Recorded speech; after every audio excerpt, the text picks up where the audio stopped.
All right. Good afternoon, everyone. We're on here live for this 1st of June MSP Success webinar series. I've got Ryan Gridrod with us for a pretty cool topic here, something that I've been hearing a lot around the MSP industry, talking about SASE, a lot of the latest trends in networking, and just some really cool stuff that is the more and more that I've been at events and talking about this and talking with others, where it's just a hot topic in the MSP space. And we've got an expert that's on with us today to be able to talk about it and really talk about the trends that are going on in the networking space right now and how you guys can get ahead of it in your MSP business. I'm Jeff Johnson, president of MSP Success Magazine. I'm your host on today's call, just like on all of the MSP Success webinar series. A few housekeeping items, and then I'm going to turn it right over to Ryan. We're going to run about 35 minutes today, so a little bit shorter than our normal hour-long webinar, but it is going to be jam-packed with information here. If you do have any questions as we're going along, Ryan definitely is going to be able to answer those. If you'll post them up into the Q&A section, that helps us to be able to keep them organized. If you've got just any comments that you have, you like Providence College that Ryan's got in his background, or whatever it is that you like. He's got his Datto backpack I'm seeing there too. They're always popular at DattoCon. Then go ahead and post any of those up in chat. You can also even post up in chat of just, hey, where you listening into this webinar from today. Tell us where you're at. But with that, I want to get right into it. We got a lot of cool stuff that Ryan's going to share. I'm seeing David from Lafayette. Keep those coming in. I'll be watching those in the back end. Ryan, I'm going to turn it over to you and let you take it over here. Awesome, Jeff. Thanks so much. It's really good to see you. And I speak for the whole company when I say thank you for giving us the time. So I do have a question for you before I get started. Can you see my screen? Yep, I'm all good. Excellent. So we're cooking with oil. So Jeff did a nice job of providing an introduction. I'll just add a little bit more color. So I come to Kaseya by way of Datto. I joined that organization January 2018. My first week, we merged with a small company called Autotask and began to integrate tools and had a goal of providing a single point of contact through which MSPs can source the products and services they need and resell those in a really productive way to gain new revenue streams and make more margin and operate more efficiently all in the process. Just before I joined Datto, we did launch Datto Networking, and we'll talk about why just shortly. Prior to Datto, though, I did work in managed services. So I worked for an MSP based in Norwalk, Connecticut. I did that for a number of years. And before that, I worked in wireless for a really long time. So I actually worked for Verizon Wireless, managing retail stores and business-to-business accounts, enterprise, things like that. And for fun, I run obstacle races, so that's why I have all these medals and things back there. So I'm a little bit crazy too. That being said, Jeff said we would talk about some trends in the industry, some of which might be new to you, and some, like what I'm about to share, which should be obvious to everybody. But there's a reason that I'm going to share this information with you. And the first thing to understand is that networking is just business critical. It's the foundation of how we operate today. All businesses require network connectivity. All MSPs require good network connectivity to manage their customers' technology and business. And then even folks who are working from home and or aren't working require connectivity at all times. The reason I share this, though, is the expectation in the industry and the expectation of just general consumers. It's changed. And today, no matter where I am or what device I have in my hand or on my lap, I expect to be able to be connected at all times. So the demand and the expectation of just the average user has shifted significantly in the last, I'd say, 10, maybe 15 years. Connectivity used to be a nicety. Hey, I can go on Facebook when I'm in the bathroom or wherever. But today, it's a must-have. And so the demand is really, really strong for strong network connectivity. Above and beyond that, more and more people are using cloud-based resources. And as a result, network connectivity is the forefront of how all businesses operate. Can't accept credit cards without network connectivity. Can't get to our POS system without network connectivity. And in many cases, I can't even find important documents that I might need to do things like create contracts or send invoices or whatever it is without network connectivity. So not to belabor the point, but the expectation of the general user has changed significantly. Now, what's also happened is managing network connectivity has become more and more complicated, and it continues to get more complicated based on certain compounding factors.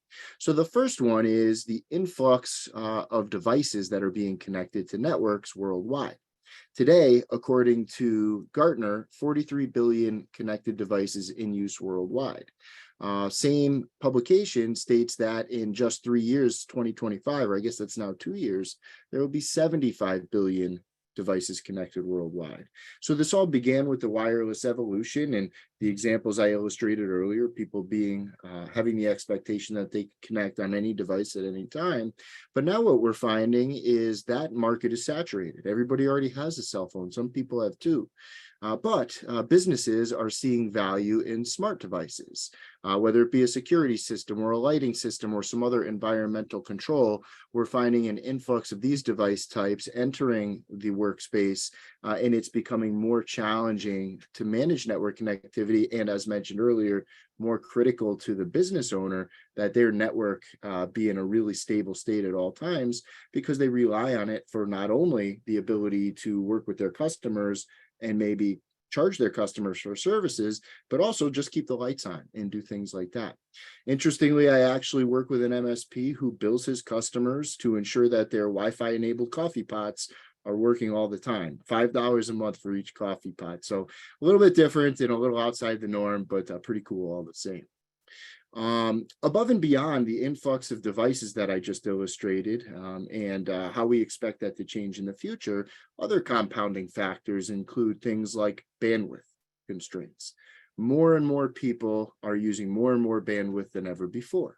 So last week, I was on the road and I visited Kaseya's headquarters in Miami. And I have a team that works for me, and they were all in the same building, pretty much all on the same floor with one exclusion. And we had a meeting on Zoom. So the growth in the consumption of bandwidth continues to escalate, and the end users are asking for more and more throughput and higher quality services. Now, I think the thing that compounds this most, and Jeff mentioned SASE, and that's something we will unpack today, is the edge. This has changed a ton. It's changed because now we have more hybrid or remote workers than we've ever had in the past. And even for those who are working in office, like I mentioned earlier, we have folks accessing applications that aren't necessarily on premise all the time.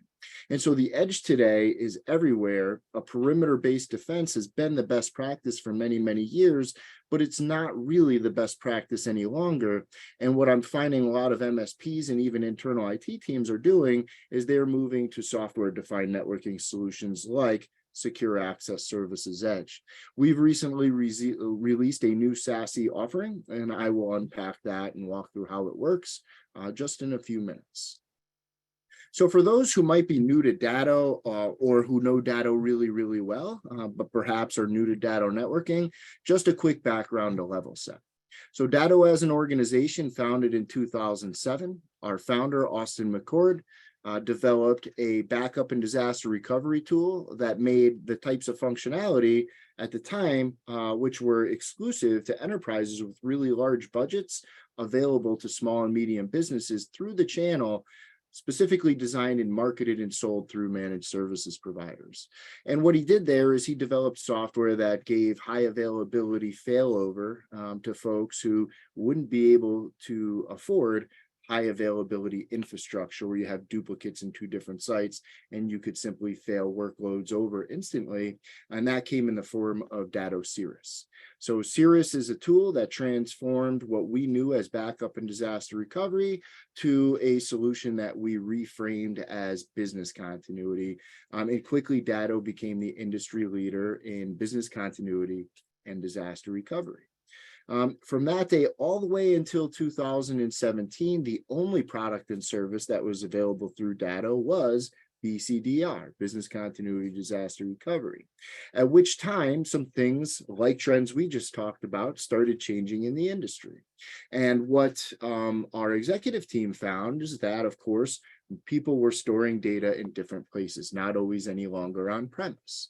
So Datto went out and they purchased a company called Backupify, and they rolled that into our suite as Datto SaaS Protection, which now gave us the ability to protect on-premise data and also data that might reside in a place like Microsoft 365 or Google Workspace. Interestingly, and more relevant to our story today, they had found another challenge. And as a company, like mentioned, we were only selling backup services for many, many years, about 10 at this point in time. And we're an IT shop. So we were looking at internal ticketing data and trying to figure out like, hey, how can we deliver a better quality of service to our customers, operate more efficiently, be more profitable, those types of things. And the majority, by and large, of tickets that had come into Datto at the time were labeled network connectivity challenges. And that's when we entered the networking space. We did some research, and I'll explain on the next slide what we found. But before I get there, I just want to talk a little bit about the overall go-to-market strategy from 2017 to today that we had in the networking space. And that was to build and deliver solutions that are purpose-built for managed services providers. Like with BCDR, we wanted to deliver continuity at the network edge. And so the first device we launched, which we'll also review shortly, is a device called the DNA, which does very much that. We then made an acquisition. We acquired a company called OpenMesh, and we did that because they had a really mature cloud management platform. And we know that our partners, to be efficient, need to be able to simply monitor and manage their customers' environments no matter where they are. So this gave you the ability to deliver services more quickly and operate remotely almost all the time. Today, very established. So while Datto might be a little bit newer to the networking space than some of the companies we compete against, we have 250,000 active networks deployed worldwide with millions of devices connected across those networks. And we continue to have an MSP first approach, both from a development and a marketing strategy. And we're definitely going to spend some time unpacking that. So I mentioned on the last slide that we would talk a little bit about what we found in the industry by way of challenges. And ultimately, when we started to research and to talk to our partners to find out why is it that you're having challenges specifically around networking, what we found is that there are dozens and dozens of vendors to choose from. And I can relate to this from my experience in managed services, which is probably the reason I'm so passionate about what we've put together in the networking side of our business. And if we look at those dozens and dozens of different vendors, most of them, if not all of them, make good technology. I would be hard pressed to pick out more than one or two vendors that I would tell you forefront don't make good technology. The challenge, though, is that these vendors, when they figure out what features are they going to add, what functions are they going to make available, how are they going to support it, and then how are they going to price it, their primary target audience has never been managed services. So on one side of the coin, you have what I call, and this is my word, not theirs, a commodity type vendor. These companies design equipment for mass appeal. They want to sell it to MSPs for sure, but they also want to target internal IT, software developers, and even your next door neighbor.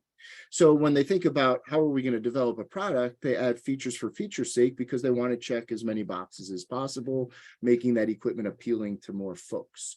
So it's not really as laser focused as it should be if a company were targeting specifically MSPs. And we'll look a little bit about some of those differences soon.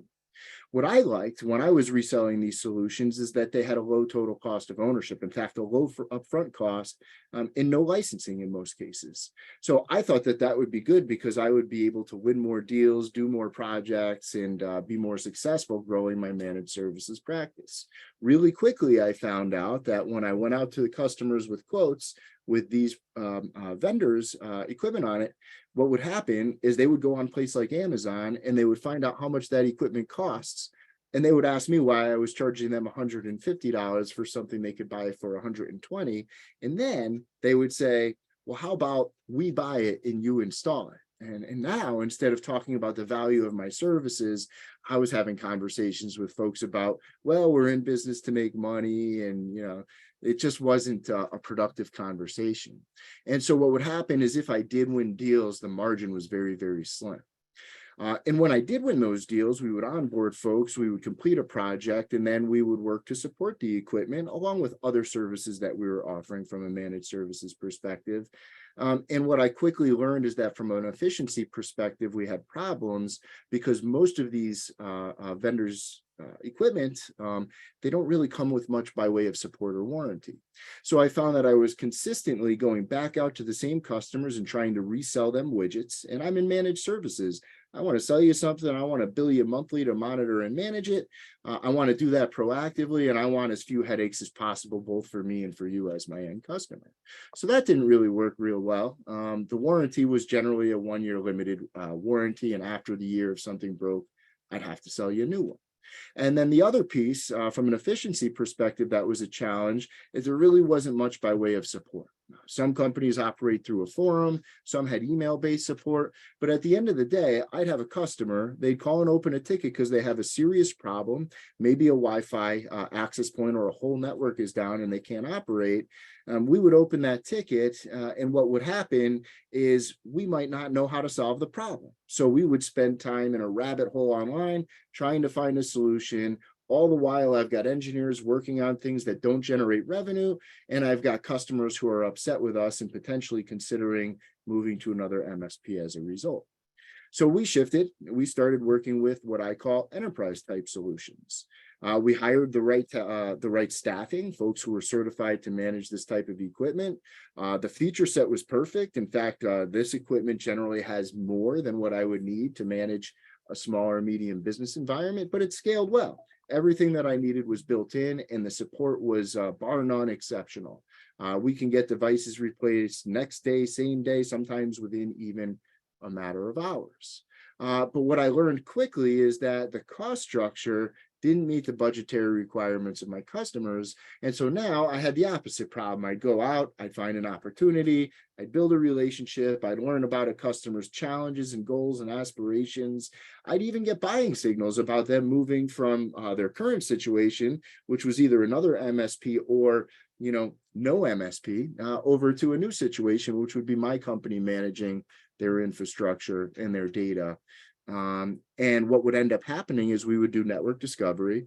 My engineers would find a device or group of devices that were end of life. I'd go back out. I'd say, hey, everything we talked about, we're good to go. But before we get started, we're going to need to upgrade maybe your firewall. And now I'd have a quote. It'd be $6 or $12 or $20,000. And truthfully, I calculated this. I lost 8 out of 10 opportunities based on hardware cost. Yet I was in the business of selling services. So that just didn't seem to align real well either. So we went on, we invested as mentioned, we developed some of our own technology, we made an acquisition, and we've since invested heavily in improving that technology over time with really 3 important planks. For us, it's important that the equipment and the services be reliable, that they be affordable, targeted with a go-to-market strategy that aligns with managed services, and that they'd be fully function manageable from a remote location like a cloud UI. So today we do have a full stack, and all of the devices in that stack are designed for native cloud management. And what I mean when I say native cloud management is that you don't need any additional hardware or software to be able to manage these devices remotely. So much so that you can do a zero-touch configuration. So essentially what's happening is we are hosting controllers and we are securely providing you with access to those controllers through Datto's partner portal, which today is integrated into IT Complete. So single sign-on between all of your Kaseya products and services, all your Datto product and services, another thing that will help your team to operate a little bit more efficiently. And because we deliver native cloud management, what it looks like when I talk about zero touch configuration is you could quite simply order equipment. We will then ship it to you while it's in transit, potentially on a UPS truck, either going directly to you or even to your customer's location. You can have someone on your team, or maybe it's you yourself, go into the UI and get all of the devices configured so that you could stand up that network as soon as the equipment arrives. This way, you can get services installed quicker for your customers, making for a happy customer, and servingly, you could start billing them a little bit faster too. So I mentioned already that all of this is designed for managed services. So outside of the ability to deliver services more quickly, more efficiently, you've also got things like multi-tenancy. So much like any Datto appliance, you go into the partner portal and you're going to see all of your customers and all of their networks listed in a single pane of glass.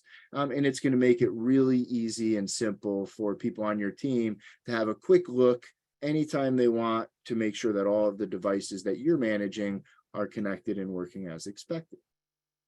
So quickly, I'd like to unpack what's in that lineup, and I'm going to start with Wi-Fi. So for Wi-Fi today, we have 3 access points available. We have a 4th slated to come out likely later this year. All 3 devices support Wi-Fi 6, and there's a lot of commonalities aside from that. So when I look at hardware, really performant, we use a Qualcomm chipset. We also install a high-powered front-end module in each of the access points that we deliver. And this you'll find to give you about 50% more coverage than the industry average for Wi-Fi. We've also got a scanning radio on each access point, and we pack the UI full of software features that help you to deliver better quality of service and do it efficiently and effectively. Things like auto channel optimization. Our devices will run a daily scan. If they find contention in the environment, the channel plan can adjust automatically so that your customers have a good quality experience. You don't really have to turn the wrench too much in the back end in order to deliver that quality experience. You've also got a really nice captive portal built in, which makes it simple to deliver secure wireless for guest devices, which I know was something that was really popular amongst my customers and continues to be across MSPs that I talk to on a day-to-day basis. So what then are the differences? So when I look at the 3 access points, we have the AP440 all the way to the left. That is what I would consider to be our utility access point. It's our most popular. It's also our most cost effective, and it's widely going to be a good fit for any business environment. So it has 2x2 radios. It can handle up to 125 concurrent connections, and it's both indoor and outdoor rated. We also have the 840s. So some of our partners had been dealing and continue to deal with environments where density is a challenge. And so the 840 is the solution to that problem. And there are 2 models here. The biggest differentiator is both of these models have 4x4 radios.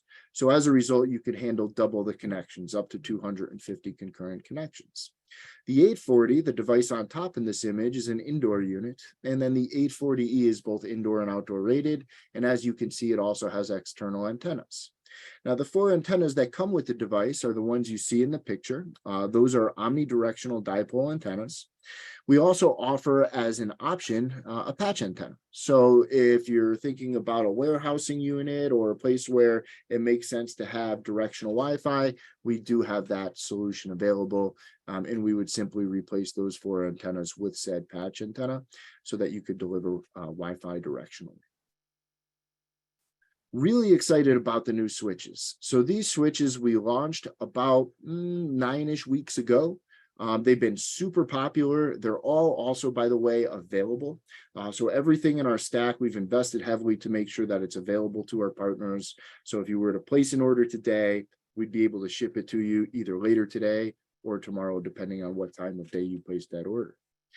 The 4 switches that we have in the lineup today are the first 4 of a series that we're building out. All 4 switches have hardware that is designed to support layer 3 management in terms of static routes.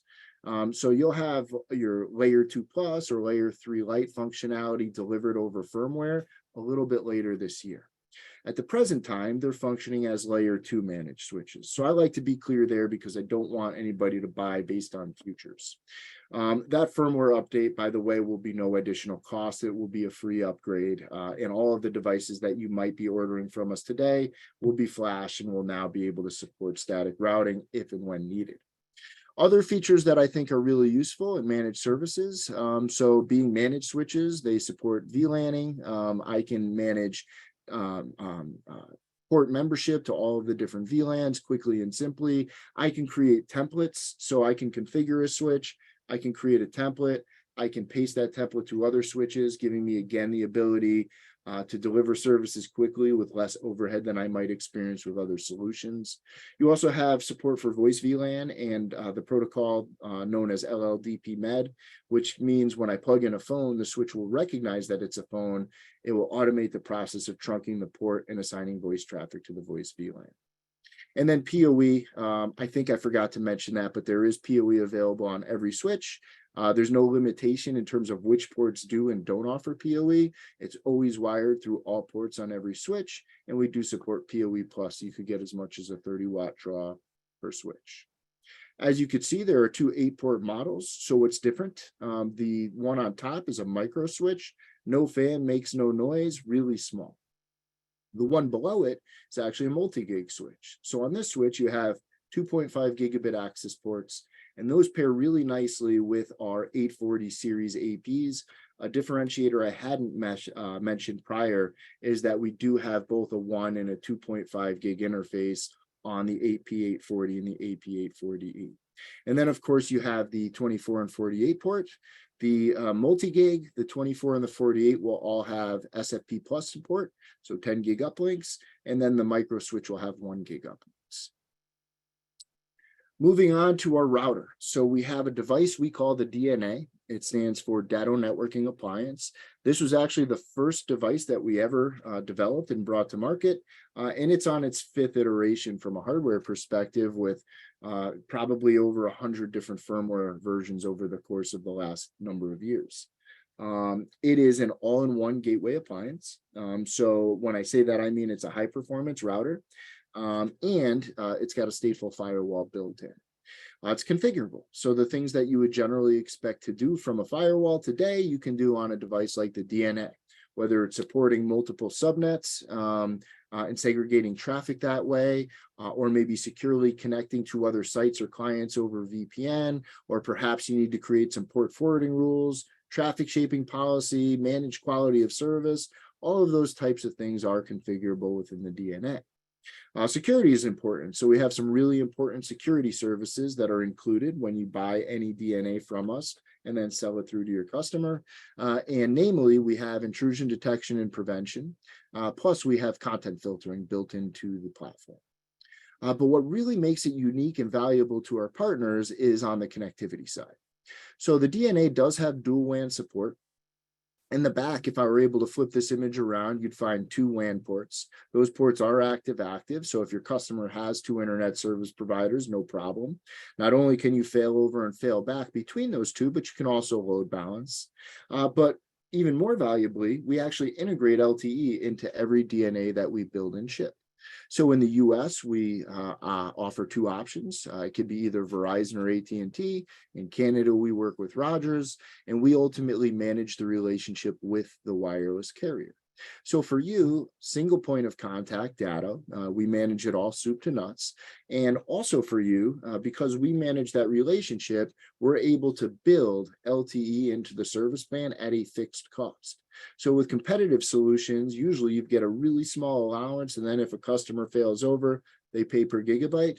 Not the case here. You always know what to expect. You can confidently resell the solution to your customers with margins added in. They know what to expect and can build their budget around. And then as promised, Datto Secure Edge. So this is our SASE solution. For those who are new to SASE, it stands for Secure Access Services Edge. And essentially what you have here is software-defined networking. So we have a cloud concentrator that I'll unpack shortly, and all of the network rules are managed within that cloud concentrator. The solution itself has been designed for MSPs so that you can deliver secure access at scale for folks who work outside of the corporate edge, maybe in a hybrid capacity or in a full remote capacity. Either way, Secure Edge is going to be a really simple way to ensure that they're operating safely, securely, and performantly. So this is how Secure Edge works. The first thing that we want to ensure we deliver is zero trust network access. And so one of the key pillars in zero trust is ensuring that users are trusted users. So what we've done is we've integrated over a protocol called OIDC, stands for Open Identity Connect.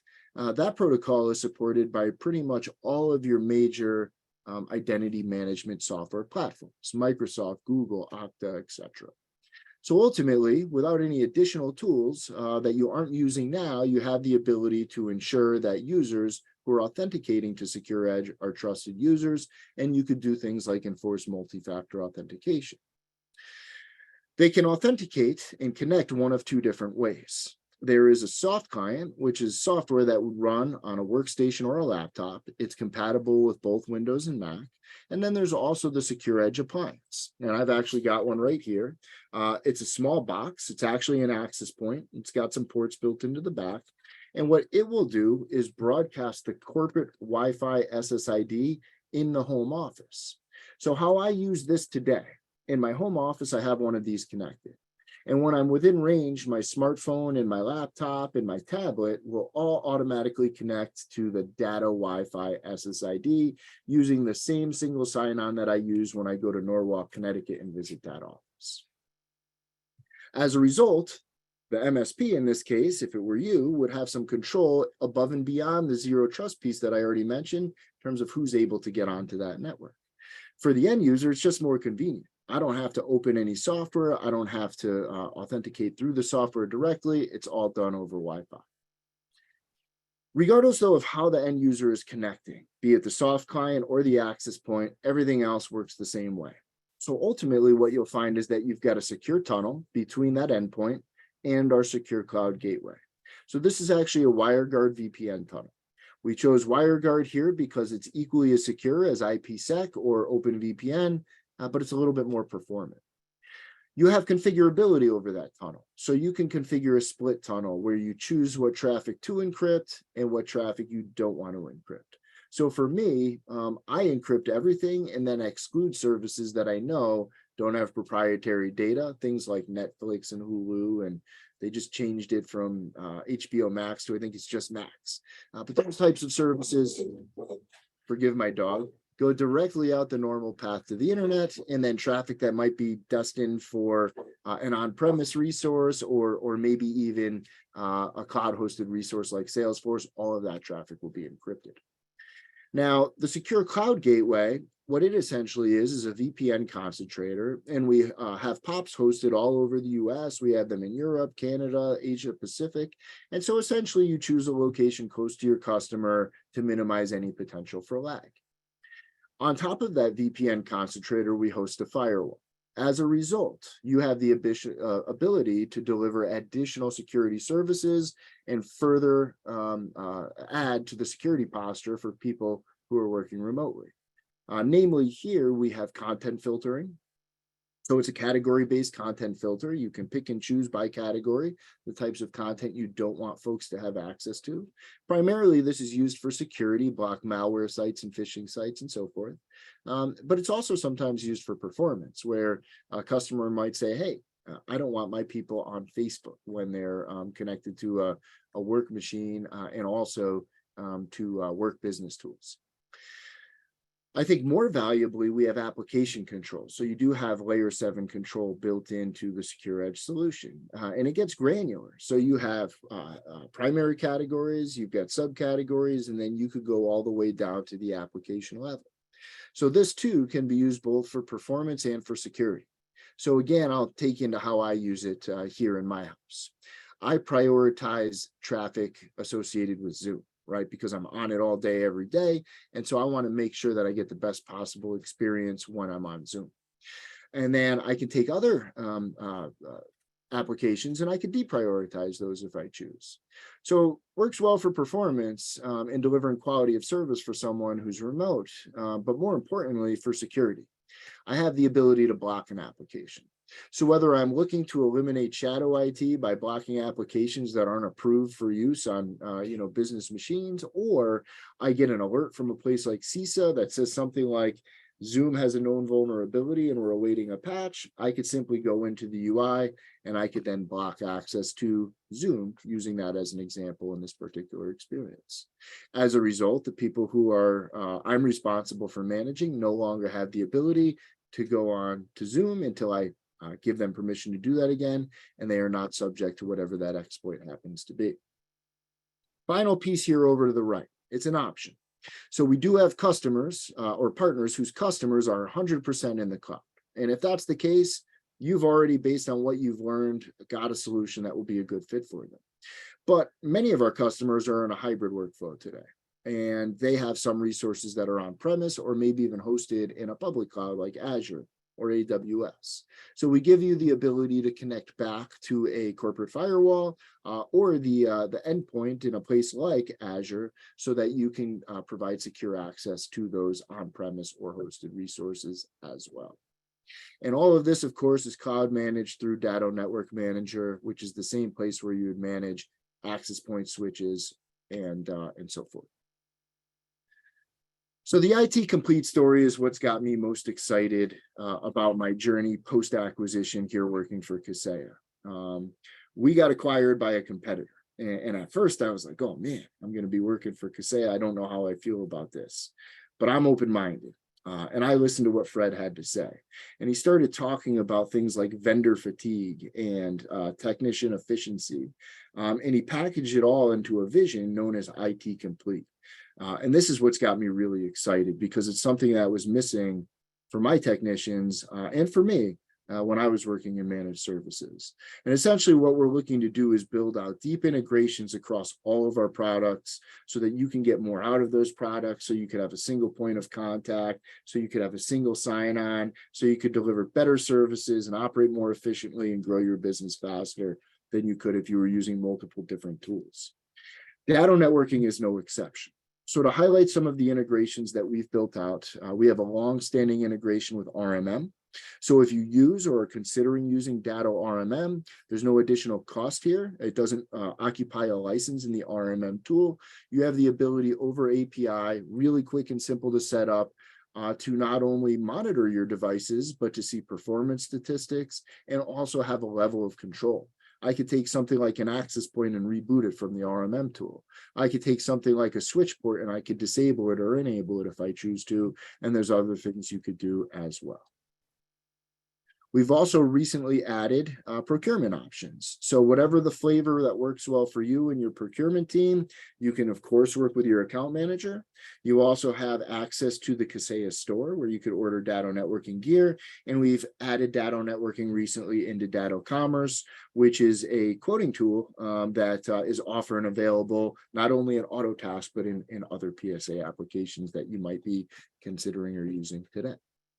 Speaking of Autotask, this is the latest. So about a month ago, we've released an integration with Autotask PSA. What I like here is you have the ability to automate tickets from Network Manager, our controller, to the PSA platform. Those tickets will be assigned to the appropriate customers, and they'll give you the ability to track analytics, time spent working a ticket. And as a result, you know how to either bill your customer, or if they're a managed customer, you can evaluate the profitability of that customer based on the amount of time being spent working tickets and so forth. And that's going to continue to grow and become more impactful in a short time.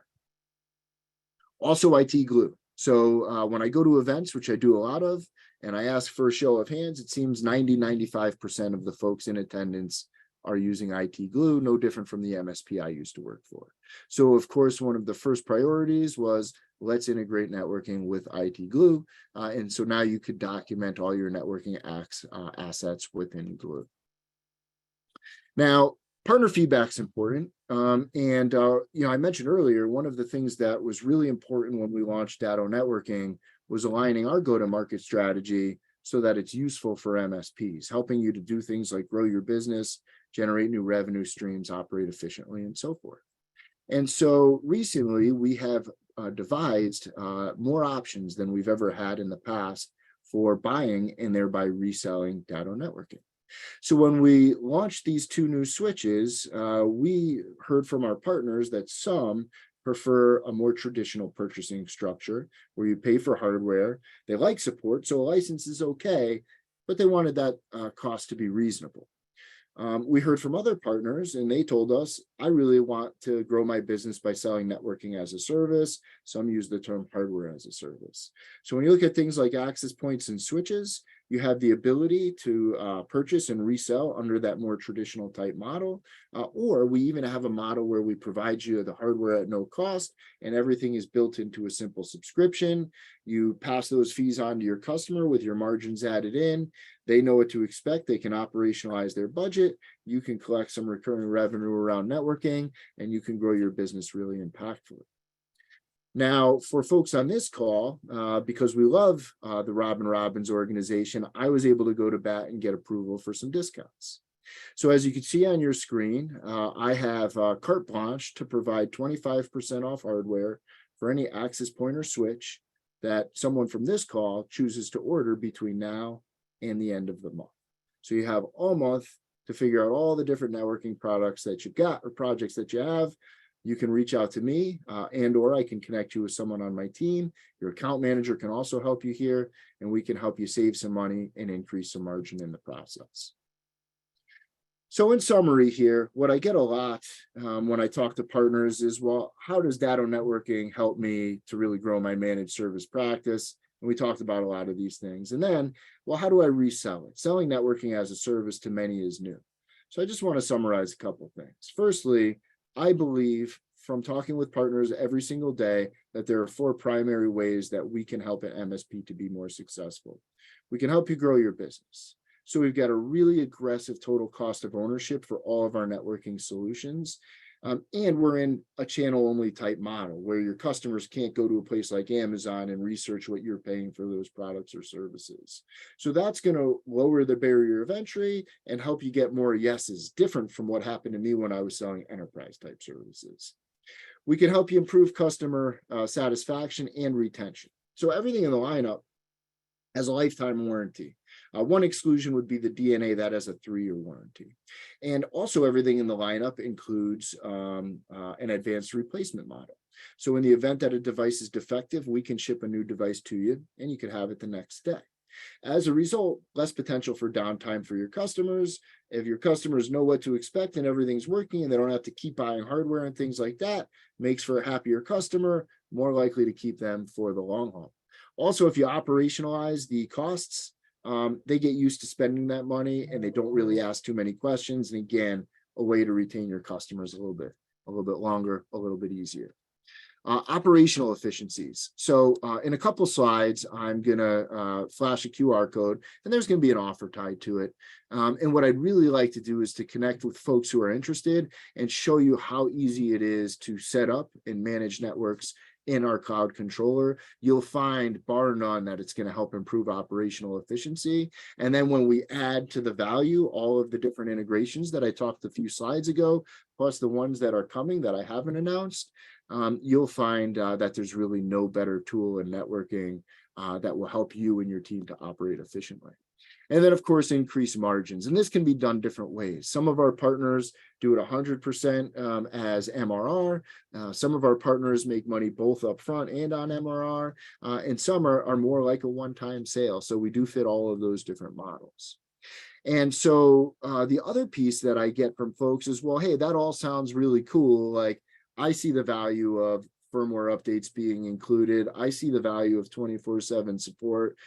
But my customers don't really care. They just want it to work. And so when people ask me how to effectively sell networking as a service, or just standard networking that has services included, I talk to them about, well, think about the value downstream of those solutions that we've packaged to add value for an MSP. So as a couple examples, if I think about native cloud management, that's good for me because I can manage networks remotely, and I know as an MSP that's how I remain profitable. Why is it good for my customer? Because I've got eyes on the prize. I can proactively monitor, I can get alerts, and I can make sure that if there's a problem, I probably know before you do, and I can get that problem solved quickly. As a result, you could be productive. If I talk about support, it comes down to I can solve problems more quickly than I would be with other solutions. So in the event that you've got a defective unit or something like that, I directly have access to the vendor who manufactures and distributes this equipment. I can get that problem resolved fast. That means for you, less downtime. Firmware, I'll jump to that one. So if I talk to a business owner about firmware updates, they don't even know it's like I'm blue in the face, right? I've got two heads. But what's the value? Well, firmware, as we know, it's going to help devices be more performant, but it's also going to ensure that they're secure. So security is top of mind with folks today. When I was in managed services, we used to charge people time and material to do firmware updates. As a result, nobody ever did them. I'd like to think that the MSP I used to work for does that differently today, because firmware updates are more important than they ever have been in the past. But by including something like that, you can make a promise to your customers that their devices are going to be on the latest protocols and standards so that they're minimizing risk of cybersecurity threats or challenges by going with you and your solution as opposed to somebody else in another solution. So as promised, I've got a little QR code here. I'm a pretty laid back guy if you haven't caught the drift. I'd love to connect with anybody on this call. We can take a deeper dive. We could talk about go-to-market strategy. We can look at the UI. I can answer technical questions. Anything that might be useful for you to make a decision as to whether or not Datto networking is or can be a good fit and how to move forward, I'm here to help.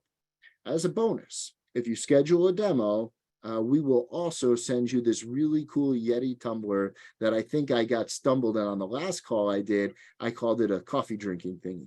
So you can get this really cool coffee drinking thingy with the MSP logo on it, plus an opportunity to learn just a little bit more about Datto, Kaseya, and Datto networking. Really appreciate the time. I'll turn it back to you, Jeff. Looks like you've got a few questions, so I'll be happy to Yeah, and answer. I've got one of these here. Very cool with it.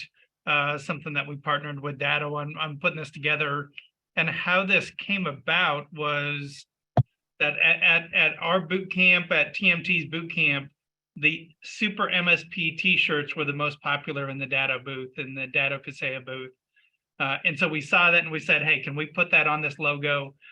Something particularly for this with Datto networking, Datto EDR, some Q2 promotions that Datto's been doing, along with MSP Success Magazine. So it's got Super MSP. So if you want to be a Super MSP, you've got that on the backside of it. It's MSP Success Magazine. So that pride of MSPs here. So yeah, request the demo. You get the link that's right up there.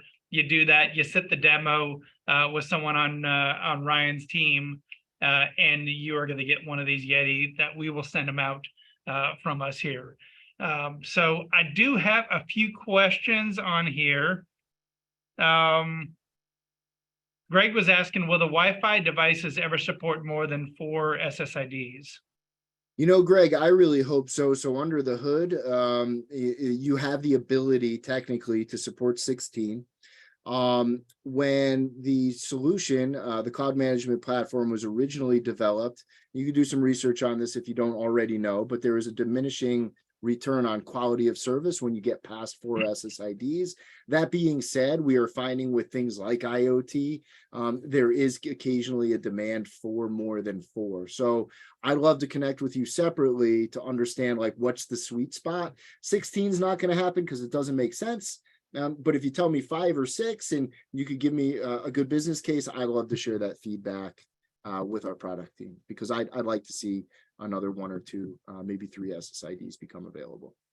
Hey, Ryan, talk a little bit about the pricing and structure of what you guys have done with Datto networking. And I know it's gotten really aggressive on it this year on some pricing. I was talking just recently to the product owner on Datto networking just to get an idea on that, because there was a little pushback early in the year on pricing. I know you got the 25% discounts, but what could someone expect? I know you got a ton of products, so I don't want to price list that you pull up of here it is for every different product, but sure. I mean, I guess what I could do is I can provide you with an example, and what I would encourage anybody who'd like to understand the pricing a little bit better to do is that would be a good use case for scheduling a call with me. Bonus, we throw you a Yeti tumbler, but we could go through that pricing strategy in detail, and we could look at all the different options and figure out like which of these options works well for you based on your strategy.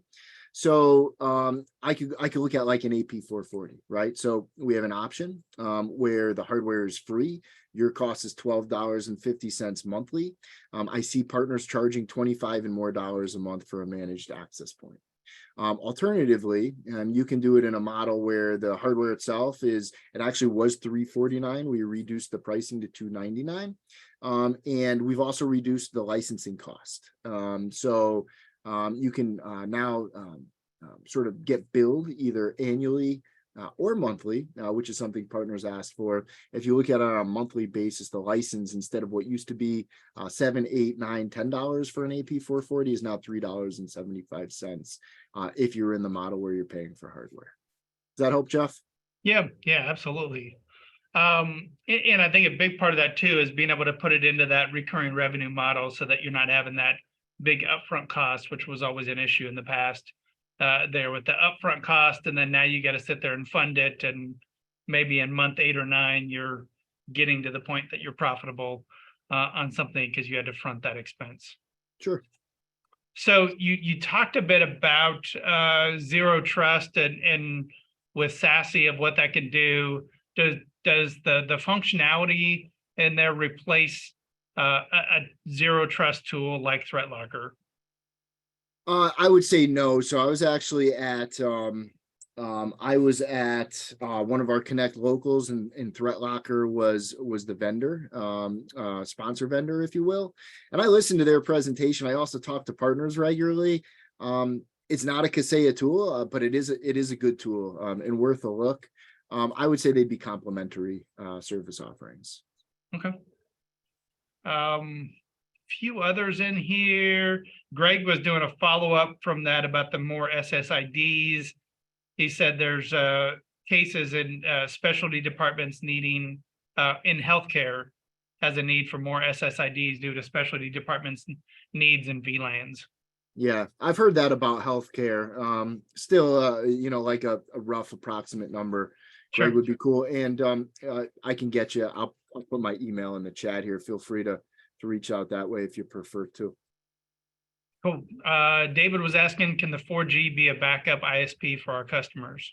So that's what it is. It's built there for failover, so we do not allow it to be the primary internet source, but it is always enabled for backup. So customers 1 or 2 ISPs, depending on what you have, fail.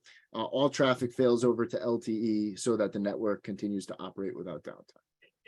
Are there APIs that enable Datto devices to be integrated with other vendors' devices, for example, Cisco, Sophos, Fortinet, etc.?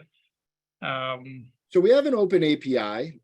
Software developers commonly leverage that API to build out marketing tools, analytics tools, create custom captive portals where they collect payments and do things like that. I've not seen anyone integrate it with another competitive vendor. It's not to say you can't. You probably could. I've just not seen that happen.